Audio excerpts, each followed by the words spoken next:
اور یہ اللہ تعالیٰ کی رضا کی دلیل ہوتی ہے۔ کسی نے واصف علی واصف مرحوم سے پوچھا تھا کہ آپ کو کیسے پتہ چلے گا کہ میری نماز قبول ہو گئی ہے؟ تو کہا ایک نماز کے بعد جب دوسری عطا ہو جائے تو سمجھ لو پہلی قبول کر لی گئی ہے۔ تو یہ سعادت مند لوگ ہیں جو 5 گانا نماز شعار زندگی رکھتے ہیں اور ان کی نماز قضا نہیں ہونے پاتی۔ خوش نصیب لوگوں کا یہ مقسوم ہے، اور بد نصیب لوگوں کو یہ سزا کے طور پہ اللہ کے حضور حاضر ہونے سے محروم کر دیا جاتا ہے، اور وہ سمجھتے ہیں ہم نہیں پڑھتے۔ میں کہتا ہوں تم کون ہو نہ پڑھنے والے؟ وہ تمہیں اپنے در پہ بلاتا ہی نہیں، توفیق ہی نہیں نصیب ہوتی۔ وہ پرانے زمانے میں جب بڑی گہما گہمی ہوا کرتی تھی لاہور ریلوے اسٹیشن پر، تو لوگ جب آیا کرتے تھے تو کلی بھر کے ان کا سامان تھام لیتے اور جہاں ان کو جانا ہوتا وہاں پہنچا دیتے۔ تو ایک صاحب اترے تو ایک بوڑھے کلی نے سامان پکڑ لیا، تو جب اسٹیشن سے باہر آئے تو سامنے نوری مسجد پڑتی ہے، تو اس کے قریب پہنچ کر اس نے کہا کہ میکلوڈ روڈ پہ جانا تھا، تو کہا میری نماز اثر ابھی رہتی ہے تو تم سامان کے پاس رکو میں نماز پڑھ لوں۔ تو بابا جی اندر چلے گئے، نماز تعدیل ارکان کے ساتھ ادا کی۔ اب یہ بابو بہت پریشان تھا کہ کافی وقت لگ رہا ہے اور میں نے اپنے ہوٹل میں پہنچنا ہے، تو وہ بار بار اندر جھانکتا ہے، تو بابا جی ابھی رکوع میں ہیں، بابا جی ابھی قیام میں ہیں، کبھی سجدے میں ہیں۔ خیر اس نے وقت گزارا، خیر بابا جی نے سلام پھیرا۔ ان کی عادت تھی کہ اس کے بعد تسبیحات فاطمہ بھی پڑھا کرتے تھے، تو وہ پڑھنے لگ گئے۔ تو اس کا پیمانہ صبر لبریز ہو گیا، تو یہ آگے بڑھا اور جہاں جوتے اتارے جاتے ہیں وہاں کھڑا ہو کے مسجد کے اندر جھانک کر کے کہتا ہے بابا آ بھی جا، تینوں کیڑی شے باہر نہیں آن دیندی؟ تو بابے نے پلٹ کے دیکھا اور ہنس کے کہا پتر جڑی شے تینوں اندر نہیں آن دیندی۔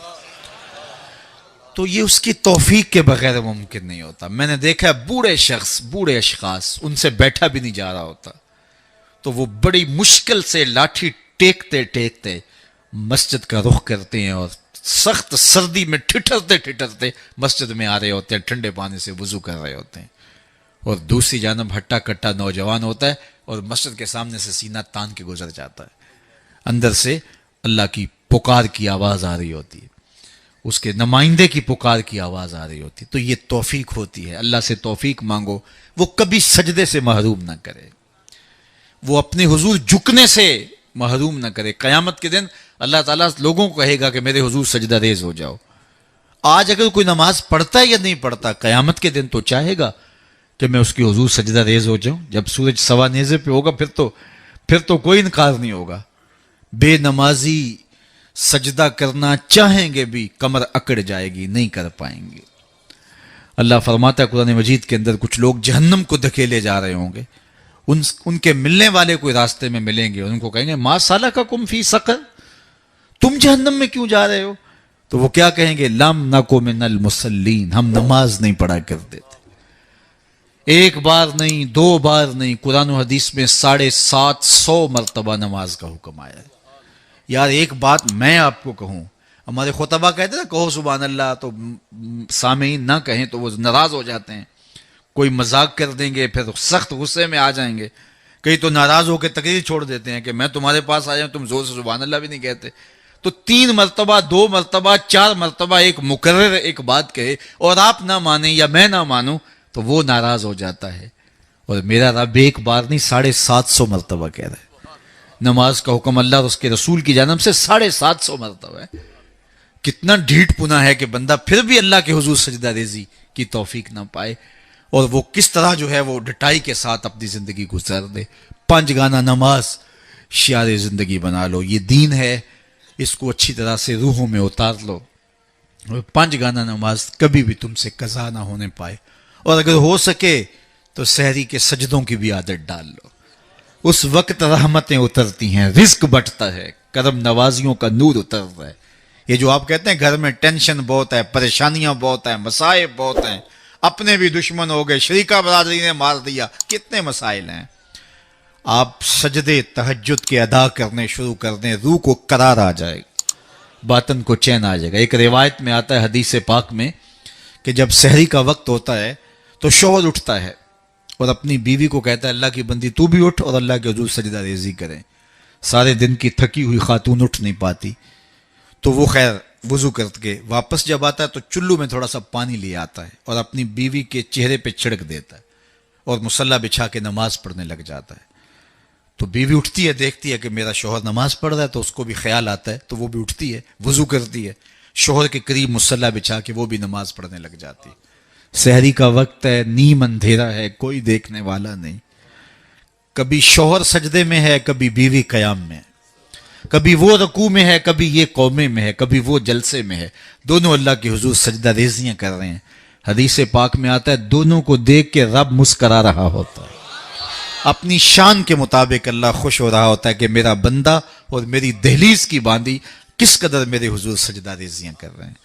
تو صاحبو آؤ اپنی پیشانیوں کو سجدوں کے نور سے مالا مال کریں. کتنی زندگی ہم گزار چکے ہیں، تھوڑا وقت باقی ہمارے پاس، بہت وقت گزار چکے ہیں. نہ جانے اٹھنے والا اگلا قدم کہاں ہے. آج موقع ہے کل نہیں ہوگا. وقت پر کافی ہے ایک قطرہ بھی آب خوش ہنگام کا. جل گیا جب کھیت برسا می تو پھر کس کام کا. پھر پچھتاوے سے کیا، آج کا پچھتاوا کل کی بہتری کی ضمانت ہوگی. کل کا پچھتاوا حسرت اور دکھ کو بڑھانے کے علاوہ اور کچھ نہیں ہوگا. آج لے ان کی پناہ، آج مدد مانگ ان سے، کل قیامت کو نہ مانیں گے اگر مان گیا. اقبال نے کہا تھا موسم اچھا پانی وافر مٹی بھی زرخیز، جس نے اپنا کھیت نہ سینچا وہ کیسا دہقان. آج موقع ہے، آج فرصت ہے. وہ ایک فقیر تھا، وہ بازار میں کھڑا رو رہا تھا تو کسی نے روک کے کہا بابا کسی نے مارا ہے؟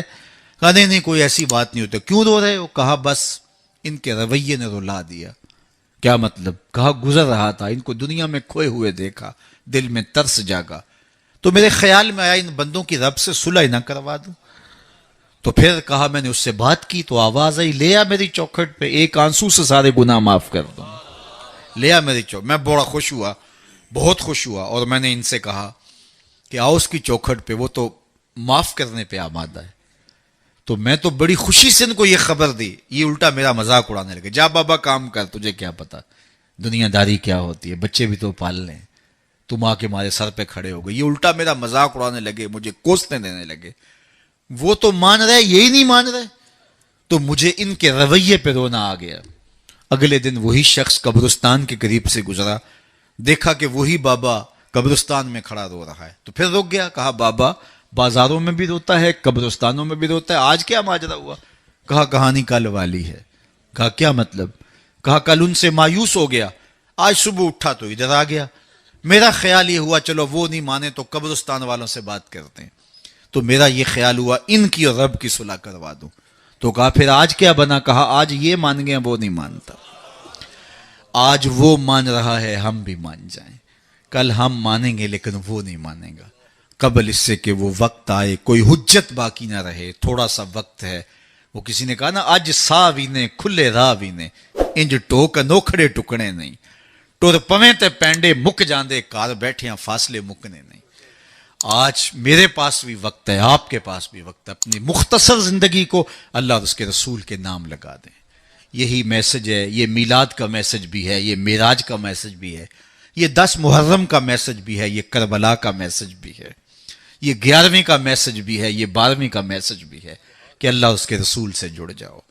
اور اگر یہ نہیں ہے تو پھر کیا فائدہ ہمارا بیٹھنے کا، اور کیا فائدہ ہمارے اجتماع اور جلسے منعقد کر. پھر ہماری ذات کے چسکے ہوں گے، ہمارے کانوں کی لذت رہ جائے گی. میں آؤں گا تو آپ کھڑے ہو جائیں گے، نعرے لگائیں گے، میرا نفس پلتا رہے گا کیا بات ہے میں تو بہت بڑا ہوں. اللہ کے رسول کی نعت رک جائے گی، میری تعظیم کے لیے لوگ کھڑے ہو جائیں گے. اس سے مجھے بھی نشہ ملے گا اور لوگوں کو بھی لذت ملے گی. صاحب نہیں، ہم سب غلام ہیں، نوکر ہیں. رضا ثاقب بہت بڑا ہوگا، رسول اللہ کی نعت سے بڑا نہیں ہے. حضور نے ارشاد فرمایا جو شخص یہ چاہے کہ لوگ میرا کھڑے ہو کے استقبال کریں وہ اپنا ٹھکانہ جہنم میں تلاش کر لے. یہ چھوٹی وعید ہے، یہ رونگٹے کھڑے کر دیتی ہے. بلکہ نفس کی چالیں تو اتنی باریک ہیں کہ حضرت بایزید بستامی بولے کہ میں نے ایک دن اپنے نفس سے کہا کہ میں تجھے غذا بھی نہیں دیتا تو پھر بھی اتنا موٹا تازہ کیوں ہے؟ تو کہتے ہیں میرے نفس نے مجھے جواب دیا کہ بایزید جب تو گلیوں بازاروں سے گزرتا ہے نا تو لوگ انگلی کے اشارے کر کر کے کہتے ہیں یہ بایزید جا رہا ہے، یہ بایزید جا رہا ہے، میری غذا مجھے اس سے مل جاتی ہے۔ اس کی تو چالیں بڑی باریک ہیں۔ واہ واہ بڑا جلسہ کروایا جی، کمال ہو گئی، منتظمین اس پہ راضی ہو گئے۔ صاحب اس کی ضرورت نہیں ہے، ضرورت یہ ہے کہ کیا میرے عمل میں تبدیلی آئی، میری زندگی میں کوئی تبدیلی آئی، میری پیشانی کو سجدہ نصیب ہوا یا نہیں ہوا، میں اپنے پچھلے گناہوں پہ نادم ہوا ہوں یا نہیں ہوا، مجھے شرمندگی ہوئی ہے یا نہیں ہوئی، میں نے قبر کے لیے کوئی روشنی تلاش کی ہے کہ نہیں کی، قبر کے چراغاں کا بھی تو اہتمام کرنا ہے، وہاں کی بھی تو روشنی اکٹھی کرنی ہے، وہاں بھی تو سخت اندھیرا ہے، وہاں تو وحشت ہے، اللہ اکبر، تو وہاں کے لیے بھی تو کچھ چراغاں کرنا ہے۔ تو یہ مختصر زندگی اپنی قبر کو روشن کرنے کے لیے، اپنی آخرت کو پر نور کرنے کے لیے، اللہ اور اس کے رسول کی رضا جوئی کے لیے گزار دو۔ اقبال کے سارے کلام کا رس نہ چھوڑیں تو خلاصہ یہ نکلتا ہے کہ محمد سے وفا تو نے تو ہم تیرے ہیں، یہ جہاں چیز ہے کیا لوح و قلم تیرے ہیں۔ کہا ان سے وفا کر لو، پھر قلم بھی تمہیں دے دیں گے، تختی بھی تمہیں دے دیں گے، جو لکھنا ہوا خود ہی لکھ لینا، پھر تیری تقدیر کے فیصلے واشنگٹن میں نہیں ہوں گے، بلکہ خدا بندے سے خود پوچھے گا بتا تیری رضا کیا ہے۔ شرط یہ ہے کہ جب دل کا رشتہ حضور سے جڑ جائے، قرآن اور صاحب قرآن سے جڑ جائے۔ آئیے میں اور آپ اپنی زندگی کو ان کے نام لگائیں۔ نماز عشاء کا وقت ہوا چاہ رہا ہے، میں جتنی باتیں کر لیں اگر ان پہ عمل ہو جائے تو میرے لیے اور آپ کے لیے اتنا ہی کافی ہے۔ اللہ ہمارے مولانا طاہر صاحب کو درجوں کی بلندیاں عطا کرے، ان کے کام کو قبول کرے، ان کے رفقا، اراکین انجمن اور آپ جتنے لوگ تشریف لائے، آپ سب کو اس محفل کی برکتیں عطا دے۔ اپنی نسلوں کو بچاؤ، اپنے بچوں کو درود و سلام کی لوریاں دو اور ان کو حضور علیہ الصلوۃ والسلام کی محبت سکھاؤ، اور کبھی سجدے سے انہیں دور نہ رہنے دینا۔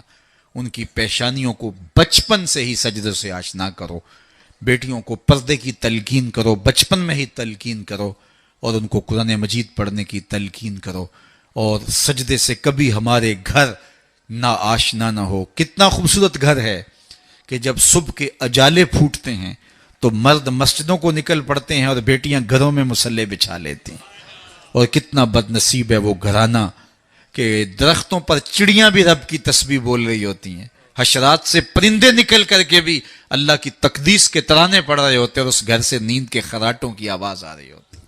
بد نصیب ہے وہ گھر، بدبخت ہیں وہ لوگ کہ جنہیں اللہ کے حضور سجدے کی توفیق نہیں۔ اللہ آپ کو، مجھے، سب کو اپنے حضور جھکنے کی توفیق دے۔ وآخر دعوانا ان الحمدللہ رب العالمین۔